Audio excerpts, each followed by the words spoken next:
In today's video, I'm going to teach you how to skew in Figma Skew cards shapes.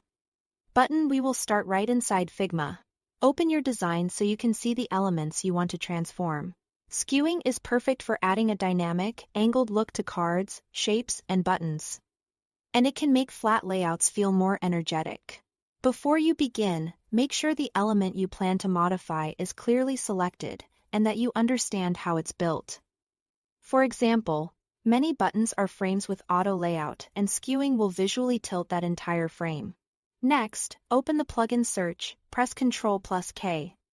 Choose Plugins, then search for Skew to Figma. When you see it, run it. This brings up the tool you'll use to apply the transformation.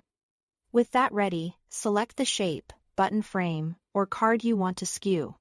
If the element is part of a component or nested inside multiple frames, ensure you've selected the exact layer you intend to transform, so the result matches your expectations.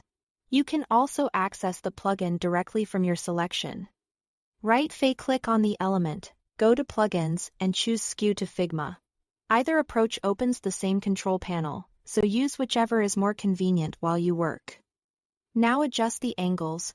In the panel, use the sliders or enter values to set the horizontal and vertical tilt.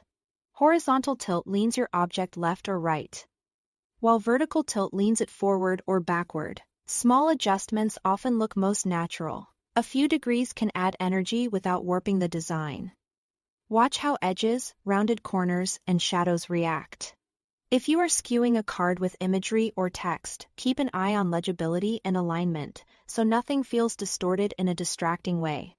As you change the values, you'll see a live preview. This instant feedback helps you fine-tune the look before committing. If something doesn't feel right, dial the angles back or try a balanced combination of horizontal and vertical tilt to maintain perspective. When you are happy with the preview, apply the transformation by clicking the Apply button.